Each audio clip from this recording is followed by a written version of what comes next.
Welcome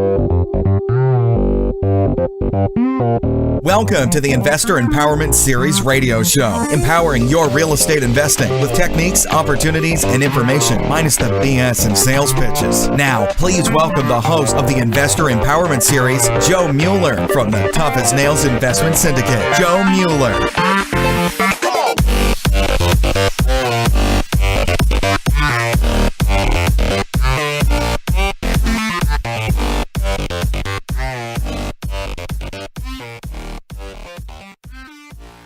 All right, today on the Investor Empowerment Series radio show, I'm once again blessed to have Dan Clarton on in part 2 of his episode.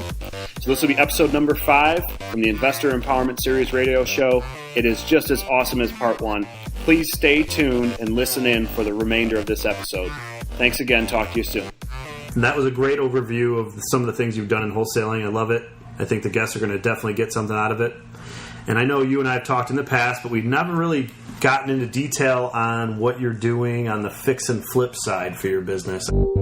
Please take a moment to hear from our featured sponsors.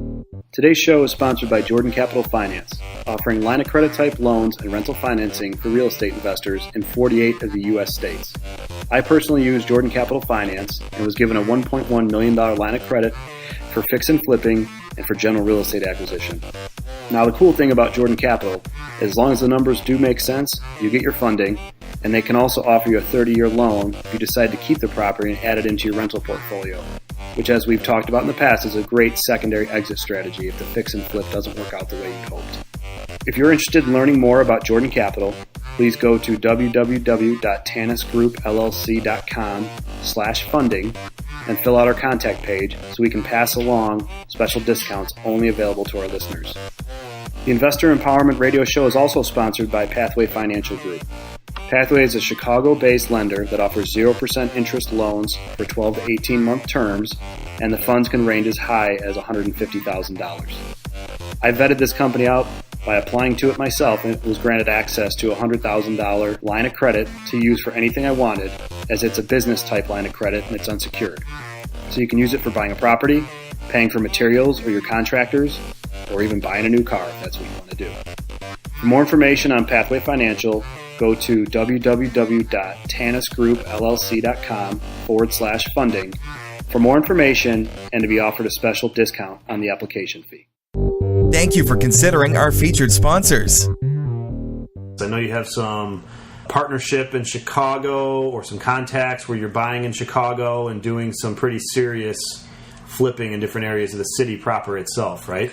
You mind maybe elaborating a little bit on how that works for you or what you're seeing right now on your fix and flip side? Well, I've only done a couple of them, okay, to that degree. And one of the things, and I don't know if this is kind of a national thing, but it's certainly going on here in the Chicagoland area, is that there's an awful lot of investors.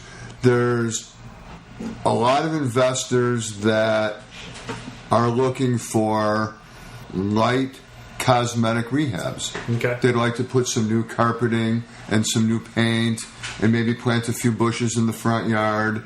And if they got to go really crazy and put, some new kitchen cabinets in and appliances, so be it.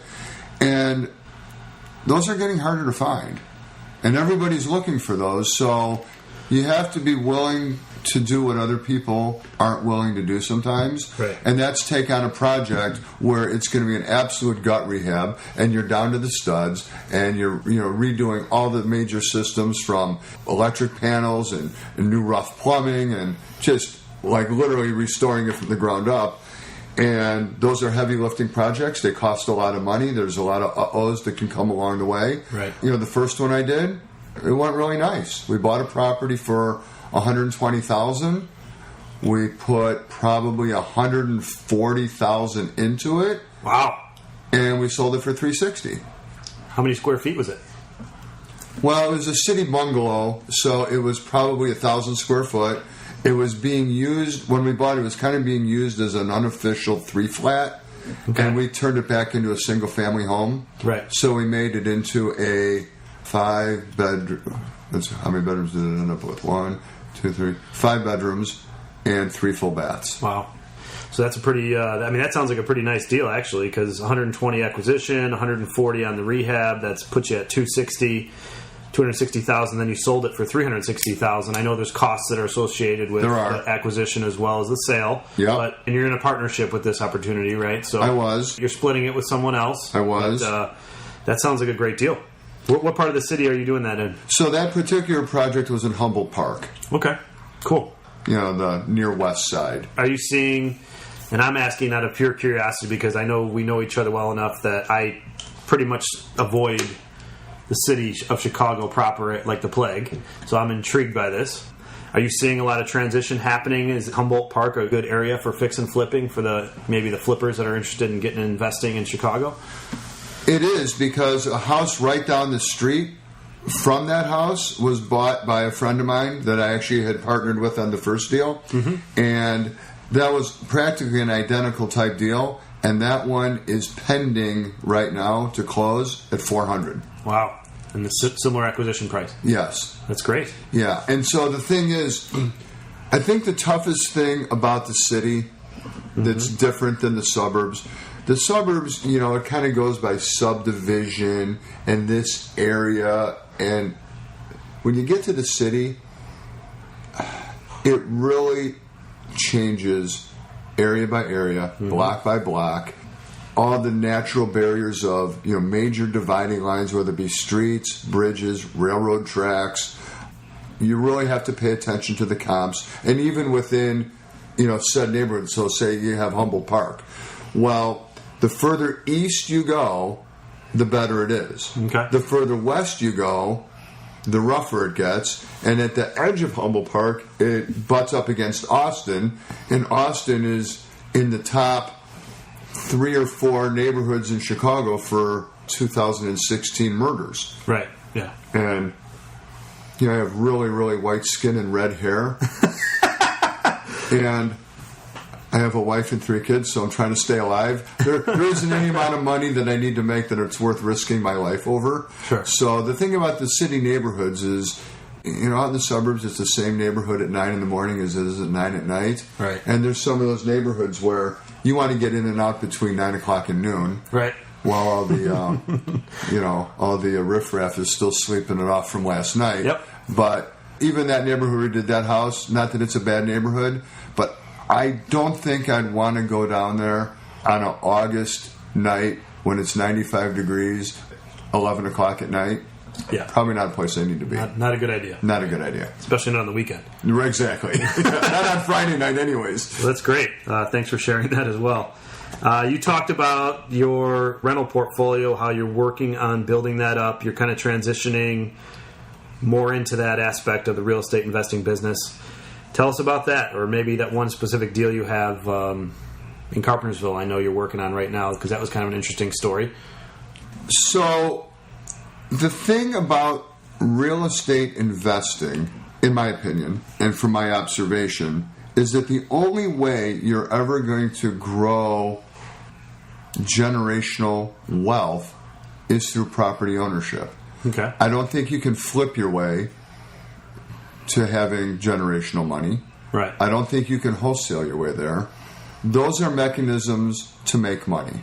Mm-hmm. And that's no different than having a job. Right. So a lot of people look to real estate to get out of the 9-to-5 grind and answering to the man, right, if you will, right? Right. And it's amazing how many people are willing to work 80 hours a week for themselves so they can avoid working 40 hours a week for somebody else. Sure. Right? Sure.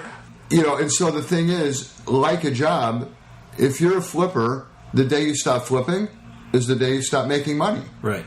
If you're a wholesaler, the day you stop marketing and taking phone calls and doing contracts and assigning them or double closing them is the day you stop making money. So the only way in real estate that I can see to continue to make money long after the acquisition is done is to hold the rental portfolio. And so, I'm getting there. Now I find that the rehabs I'm doing is for the sake of holding it. Okay. So buying a distressed property, putting the work in to revitalize it, and then hold it as a rental property. Great.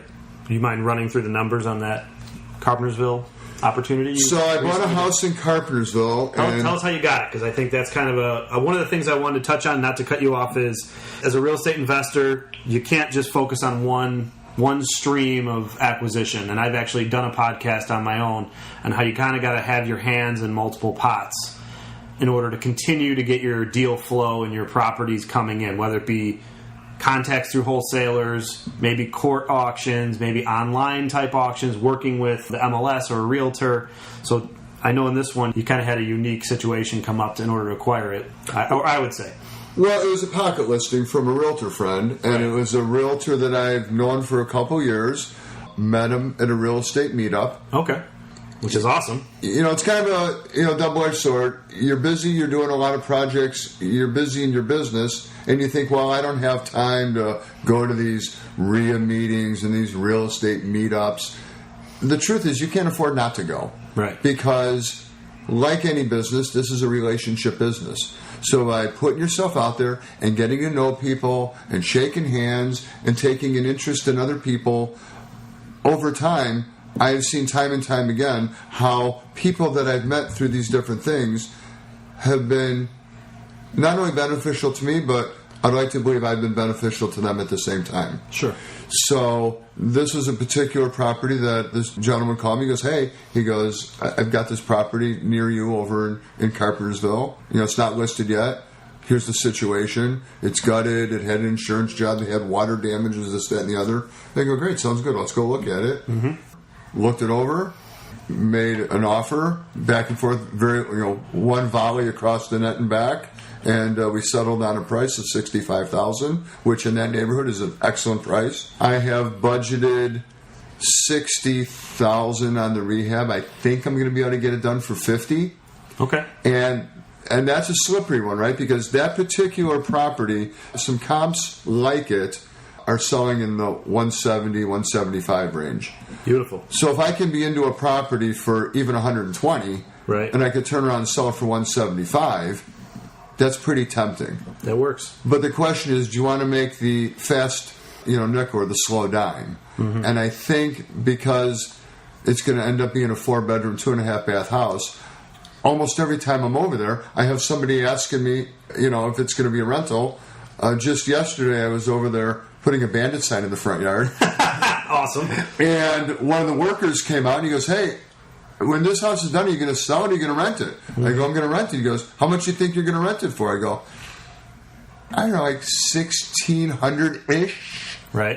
That's not a hard number. That's, we're not quite there yet. We're just getting started. But right. He goes, keep me posted. He goes, I'd be interested. Okay. So a nice $1,600 rental in that neighborhood that I'm into a house for $124. Those are great numbers. Absolutely. And that'd be a property that I'd like to hold long term. At $1,600, what do you think your net cash flow is going to be monthly? On approximately. Well, maybe we should talk about the acquisition. You have a loan. Did you use a loan to acquire the property, or did you pay cash? I took a loan. Okay. And then are you going to refinance that loan? I acquired the property with a loan. When the house gets done and I get it rented, then I'm going to turn around and refinance it on a commercial loan. Okay. So that'll probably end up being 6 or 6.5% interest, probably 25. Maybe I'm understanding there's some new products becoming available, and 30-year loans are now starting to become available. But sure, the challenge or what my vision is, and it's probably goes against what most people want to do in life because it requires delayed gratification. Mm-hmm. So these rental properties that I'm doing, I'm not taking any of the cash flow that any of them are making, and I'm not improving my lifestyle. My goal is really just to use all the revenue from these properties to get them paid off. Sure. Because once they're paid off, that's where the real financial freedom comes in. I don't think you can be financially free if you have, 20 rental properties they have financed and you're cash flowing $500 a month on each of them, and you're going, oh boy, life is good. Well, that could change, right? So sure. That's why I try to find a way to get them paid off. Are you going to cash out on that deal if you have, I don't know how much, so you have $55,000 in equity, and my math isn't quick enough to figure out what 20 or 25% refinance is going to be at, but are you going to take any cash out of it at all, or are you just going to pay off what you owe? And So my ultimate strategy is to have no money in the deal. Right. Okay. So that's, so what's your return on that? That's an infinite. Right. That's literally making money out of thin air. Mm-hmm. So while it would be tempting to only take what I need and keep that balance low, I think I will try to take out as much as I can. Sure. So if I can end up with $20,000, $25,000 coming back to me at the refinance, that'll just go in another bucket, because in a perfect world, you'd like to find a way to buy a house, rehab a house, rent the house, and have no money out of pocket. But that's not always possible. Right. So what if I find a nice house in a great area, but at the end of the whole thing, I'm going to have $10,000 tied up in it? If I pulled 25 out of this one, I can use 10 of it for this house. Now I've got 2 houses that I still have no money out of pocket. Great. That's why I would do that. All right. Well, that sounds like a cool opportunity that you just got yourself into. I know the area well, and I like that area. And it's in a great school district. A lot of the stuff's dried up in that Carpentersville neighborhood, but it's awesome to hear that you're still finding opportunities. And I think it's exceptionally important to point out that, it's a relationship business, as you stated, and just going to these meetups and talking to people, shaking hands, handing out business cards results in future business. So for the investors that are out there that are, maybe you are knee deep in a bunch of fix and flips and you've got your strategies to do acquisition, it's always important to continue to build and maintain those relationships with other investors, because you never know when someone's going to contact you because you discussed the area you like to buy in at a meetup, and maybe they have a project that they've gotten in over their head on, or they don't have the time to handle, so they toss it off to somebody else like you. One of the questions I always ask on the podcast, just for the benefit of all the listeners, is can you give us an example or talk about maybe a common pitfall or unexpected problem that investors could be aware of that you've seen in the real estate market? I guess what I'm saying is there something you've done? How much time do we have? Yeah, as much as we need. We're probably going to do a part 2, I'm guessing, because this is great so far. Unexpected pitfalls or problems that you think other investors could benefit by knowing. And maybe that, I know that's a very vague question. Narrow that down. You want to talk about that in terms of wholesaling, or in terms of fix and flips, or rental properties? Which of those do you want to talk about? Because there's inherent gotchas everywhere you turn. I'll let you decide on what you think would be a good one to bring up. We started talking about wholesaling, so we'll go back to wholesaling. Okay. One of the things I would say is that despite your best effort to find out what your buyers are looking to buy and where they're looking to buy and what their criteria is, I guess I take this, our pastor at church is big on inviting people, and one of the things he always says is, don't say other people's no for them. Like, don't predetermine, well, I'm not going to ask him because he won't want, he won't want to go. Let them say their own no, right? You present the opportunity, let them say no. So I equate that to real estate and wholesaling as such, because you get a lot of buyers that say, well, I only want 3-bedroom houses, and I want it to be walking distance to a grade school, and I want it to have a basement, and those are what they say they want. Right. Well, I'm reminded that you ask a bunch of young gentlemen, 20 to 27, unmarried, dating around, and if you ask them to visually describe the woman that'll one day be their wife, they're going to give you a description. Right. And when I walk around at Walmart on Saturday, I see a lot of guys walking around with women, and they couldn't possibly match that description that they might have gave when they were 25 years old. Right. So what we say we want, what we're willing to be involved with, don't necessarily match up. Right. And so I guess what I'm saying by that is, somebody might have told me 9 months ago that's what they're looking for. Maybe their business has changed. Maybe they're not finding the opportunities that they were hoping to with what they said they were looking for. And they may be willing to buy a 2-bedroom house without a basement and not walking distance from a school. They might be willing to buy that. Right. But if you eliminate them from your list and go, well, I'm not going to tell them about that because that isn't what they said they wanted, right, you might miss an opportunity. Sure. So, despite the fact that over the course of conversation, I like to ask people what they're looking for. Sure.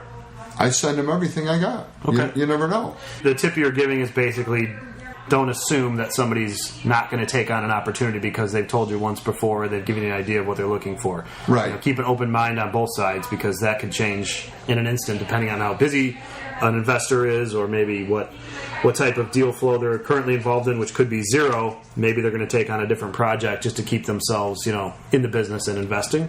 Fair enough? That's fair. The other thing that I would say is that, particularly if you're a newer wholesaler, try to get as good as you can on your numbers and ARVs. And I already talked about how to kind of position the repairs because that's going to be what it's going to be. But one of the things that will, let's face it, in anything in life, you get one name and you get one reputation, and it's in your best interest to take care of it. Right. And I see oftentimes a lot of wholesalers that they're sending out properties all the time. Right. There's only one problem with the properties they're sending out. They're not deals. They don't make sense. Mm-hmm. I can't do every deal, and I'd like to think that I'd be willing to buy the deals that I send out. Okay. Because they make sense. Like, if they don't make sense for me, how can I possibly expect them to make sense for somebody else? Right. So my criteria may not be the same as everybody else's, so that widens the funnel a little bit, obviously. But I've talked to too many investors at meetups and RIA meetings and the such that say, some wholesaler's name will come up and they go, oh yeah, when I get emails from that person, I don't even open them anymore because I've spent too much time looking at the house, doing my own research, doing the due diligence, and after I'm an hour in, I get to the point where it's become so obvious that this isn't possibly a deal on any level. And how many times do I want to do that before I go, yeah, this is obviously another garbage property. I'm not even going to waste my time looking at it. Yes. Yet at the same time, sometimes there's a buyer for everything. So just because those investors say it's all junk, maybe that wholesaler is actually selling them, but maybe not. So right. I think sometimes I run into people at meetings, they go, hey, you haven't sent out a property in a while. I go, that's because there hasn't been one good enough to send out. Mm-hmm. But when you send out quality properties at a great price, that's how things happen like that one I told you where I had a non-refundable check inside of 24 hours. Right. And that's happened more than once. Of course. Because people get the idea that, hey, when Dan sends out a property, I better drop everything and go check it out, because one of the things I do, which may be different than what other people do, is I try to treat people the way I like to be treated. And one of the things that I gather people get frustrated, particularly when it comes to MLS deals, is they feel like they're getting played. They feel like they're getting bid up. Sometimes they feel like they're getting bid up against themselves. How is it some property that's been on the market for 217 days and you make an offer, and lo and behold, we're in a multiple bid situation? Right. Really? Right. Is that really happening? Yep. And the way I do my wholesale deals is I say, listen, I put a fair price on it to begin with. This I think is meat on the bone. I think you can make money on a flip or for your purpose with this property. This is the price. Do all your due diligence. And the first person that meets up with me to give me a $2,500 non-refundable deposit, they get the deal. Right. So what you won't get from me is, well, Joe, somebody else called. They want to give me more. And then you go, okay, well, I'll do a little more. And then I call that person and go, hey, I don't play three ends against the middle. I don't do that. I just go, this is the deal. First one gets it. Mm-hmm. So bad news is, you got to be quick. You got to be quick. Right. Yeah. I mean, I've had people literally drop everything. Where's the house? I'm on my way. Right. I'll be there in 5 minutes. Yeah, I'll be there. I'll go good. I'm in the neighborhood, right? So. Okay. All right, so we're going to start to wrap it up. I have a couple more questions. It's been great so far. I appreciate you taking the time to sit with me today and do this, and I think the audience is going to get a lot of great information out of this. Let's talk about what you could use help with. Is there something that maybe another investor could bring to the table and offer to you, whether it be maybe a deal, or are you looking for anything that the audience could possibly come back to you with to help you out in your real estate investing business? Yes, because inherently, when you work for a company, you work in your area of strength. So if you're an engineer and you work for a company, no one's asking you to go sell product. No one's asking you to worry about logistics and, inventory and paying the suppliers. That's not your thing. Right. When you kind of branch off and decide you want to be a real estate investor and all that, you get the best of you and you get the worst of you. Sure. So I would love it if somebody could bring me a turnkey solution to, CRM, and there's so many different ones, and Podio's the buzzword of the day, and everyone's on Podio. Yeah, we hear a lot about Podio. I've spent a little time looking at Podio. Right. I probably need 3 weeks of immersion and someone sitting side by side to teach me how to use it, to customize it for my needs, and to do all that. And while at some point I got to get to the point where I'm spending time on my business instead of in my business, one of the things that I try to be mindful of, whether I'm sitting at my desk futzing around or even sometimes when I'm driving around in the car, and it's this simple question: is what I'm doing right now going to make me any money? Ironically, I ended up getting a deal with that phrase.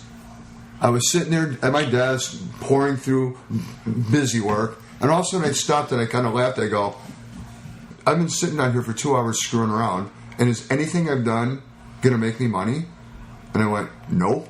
I go, all right, well then, what am I doing? And I went over, jumped on Craigslist, started looking through properties, contacted somebody, met them the next day, put it under contract, and sold it a few weeks later. Awesome. So I go, activity doesn't equal productivity. We've all heard that, and it's easy to get caught in that trap. And so while I'd like to work on having better systems and, autoresponder campaigns for email addresses and doing all these things, that's just not my skill set, and it just takes me a long time to, build squeeze pages and doing all these things. And, some 12-year-old kid could probably knock this stuff out in an afternoon, and I spent 2 days pulling my hair out trying to figure it out. Okay. Right, so that's kind of my challenge.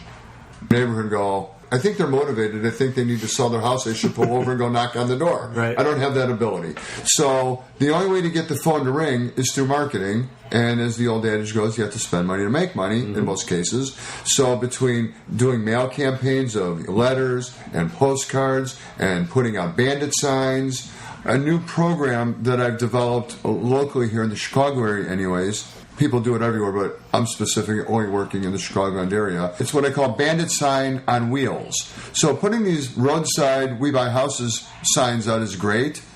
The only problem with that is, they're called bandit signs for a reason, and code enforcement people don't like it, and you get angry phone calls, and you get threats, and sometimes they stay out for 2, 3, 4 weeks. Sometimes, we're coming up on a holiday weekend. Quick story. So there's a big shopping area over in Schaumburg in our area, over by Woodfield. And on the verge of a 3-day Memorial Day weekend or something like that, I went out at 5 in the morning and I put signs in all the intersections and over by the mall, and I figured I'd get a nice long stretch because all the village employees are off for the long weekend. Right, okay. And no one's going to bother me. Sure. Yeah, I got a phone call at 9 o'clock in the morning from the police department saying, we've collected all your signs, and next time tell your sign guy they can pass right by our town. And I went, wow. So I put up probably 40 signs over there. Wow. And I didn't get much shelf life out of those, right? No, so the nice thing about this Bandit Sign on Wheels program is that I'm offering the opportunity to people to put a vinyl white window sticker on the back window of their car, and it merely says, We Buy Houses Cash, any location, any condition. There's a phone number, and then each individual car gets their own extension number. Mm-hmm. And then under it says, 24-hour recorded info. So the callers, sometimes they want information, but they don't want to talk to anybody. So it gets kind of funny. So we put on there that you can call and you don't have to talk to anybody. Right. And if they hang up, we can always call them back. The way the program works is that because each car is identified by an extension number, when somebody calls in and punches that extension, now I know whose car they saw and why I got the lead. Right. And so if I can, in fact, put that house under contract and wholesale it or whatever, the profit that I make from that lead, the driver of that car will get 10%. Okay. Now, some people would say, 10%? That seems like a lot of money. And I guess that's one way to look at it, but I look at it as, I'm going to make 90% of a deal I never would have known about. Right. Because if they don't call, there's no deal. Okay. So I got to get phone calls. And oftentimes, when people work or have jobs, it's a simple equation of trading time for money. And people have been driving cars since they were 16 probably, and their car's done nothing but cost them money. Right, sure. And here's an opportunity, if you're willing to give me a little back window space, that you might make nothing, but you might make money, and you literally don't have to do anything other than what you're already doing. Sure. So it isn't like, well, you have to go to work, go to school, go to church, go to see your friends, go on vacation. Whatever you do, just driving around. Right. You don't have to talk to anybody. You don't have to return phone calls. You don't have to do anything. Just do what you always do. Free money. It's potentially free money. Absolutely. So if you'd like to see more about that program, the website is, of course, www.signsonwheelschicagoland.com. www.signsonwheelschicagoland.com, and you can, go there. There's a little video that kind of explains what I've already explained. Put your information in the box. You'll have to go through a short set of docs, so that just in case you get in an accident, they don't think you work for a company and then they want to sue the company. So it's really just a bunch of paperwork saying you're an independent contractor and you don't work for me and those kinds of things. But it's a very simple process. And we come out, we come to you, we'll put the sticker on, where you live, meet you at work during the day, put it on, while you're at the office, tell us which car and the license plate, and we'll take care of everything. Great. Well, that sounds like an awesome idea. I love it. I'd like to hear more about how that's going to work out.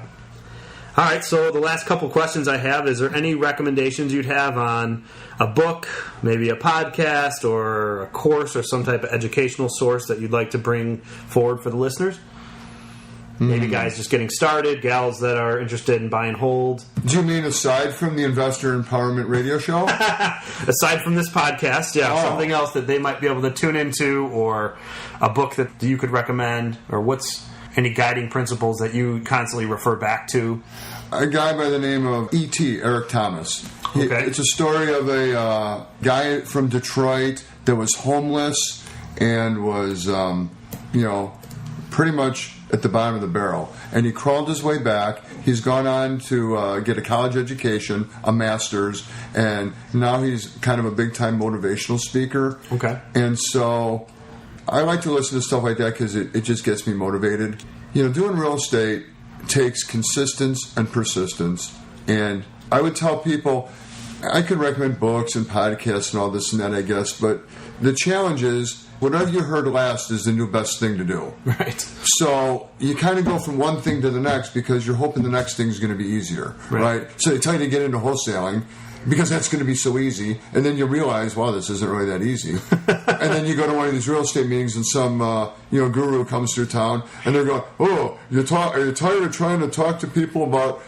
selling their house to you for 50 or 60% of what it could be worth? What if you could offer people full price for their house?" Oh yeah, that'd be a lot better. That'd be a lot easier. Well, then buy my lease option program, and then you learn about all that. And I find, and maybe I did this myself, that's why I've done so many different kinds of deals, because I keep going, well, maybe this other niche is going to be a little easier. And the truth is, I told you, none of them are easy. So decide what you want to do, and then put the horse blinders on and stay focused until you succeed in that area. Okay. Right? And so this is, nowadays everyone has them on their phone, but, a few years back when those navigation systems first came out, and the Garmin's, and I would tell you this about your GPS system on your phone for that matter, that's a cool little thing to look at, but it actually has no value at all.